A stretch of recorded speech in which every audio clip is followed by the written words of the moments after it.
Bonsoir Nathalie Debar. Bonsoir. Alors vous êtes la présidente de l'UFC Que Choisir Toulouse. Tout le monde connaît à peu près l'association. Je rappelle quand même qu'il s'agit d'un groupe de pression pour faire entendre la voix des consommateurs, des usagers et des contribuables. En gros, on vous sollicite aussi assez souvent quand on a des problèmes avec par exemple son opérateur de téléphonie, son fournisseur de gaz ou d'électricité. D'ailleurs, à ce sujet, le gaz et l'électricité, vous avez remarqué justement qu'il y avait beaucoup de surfacturation ces 6 derniers mois. Oui, alors effectivement, depuis qu'il y a eu la libéralisation du marché, nous avons pu constater une progression assez exponentielle des factures totalement erronées, farfelues, mais enfin voire avec des montants, on peut dire pharaoniques, de montants de plus de 6 000 €, etc.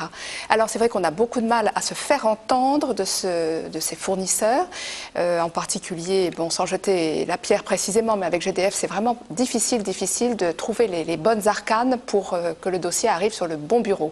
Heureusement, nous avons une interlocutrice privilégiée, mais qui n'a pas de pouvoir décisionnel. Et alors on sait pourquoi il y a ces cas de facturation aussi souvent. Quelles en sont les raisons? Quelles sont les explications avancées par GDF par exemple? Alors écoutez, je crois que les explications avancées, ce sont des bugs informatiques, c'est un peu facile.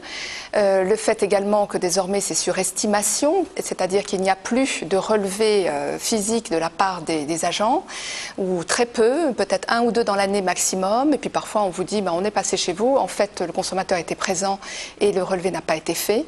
Par ailleurs, le consommateur ne peut plus souvent faire le relevé confiance, c'est-à-dire téléphoner par lui-même en disant écoutez, voilà le montant que je vois sur mon compteur, donc veuillez me faire un calcul adéquat. Voilà, donc tout ça fait qu'aujourd'hui, on arrive à des choses ahurissantes. Le problème, c'est que parfois, il y a des coupures d'énergie.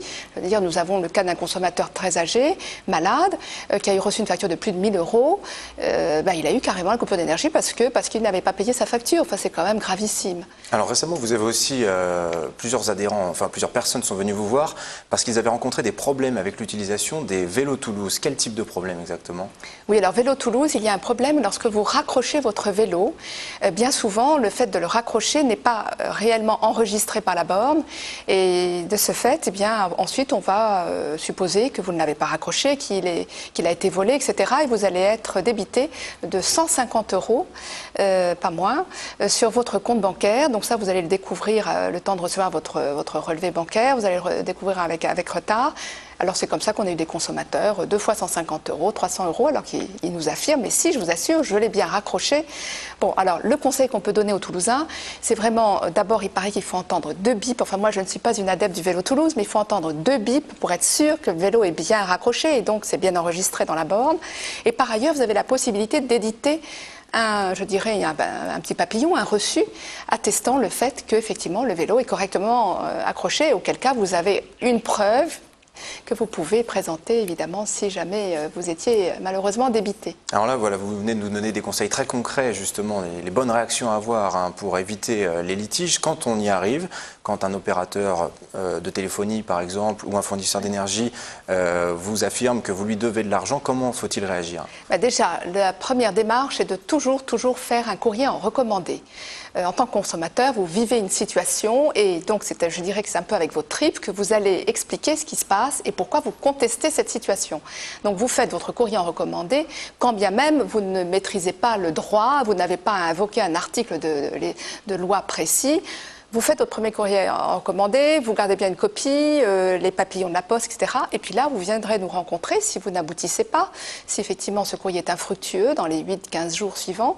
Vous viendrez nous rencontrer et là, nous allons appuyer votre demande en tant que groupe de pression et nous invoquerons alors des textes de loi, nous allons faire des courriers argumentés dans la mesure où vous nous apportez évidemment des preuves de ce que vous avancez, enfin que votre dossier est quand même bien étayé. Alors rapidement aussi, l'UFC, on ne l'a pas tellement dit en début, c'est aussi une association militante et vous recrutez, vous cherchez des gens.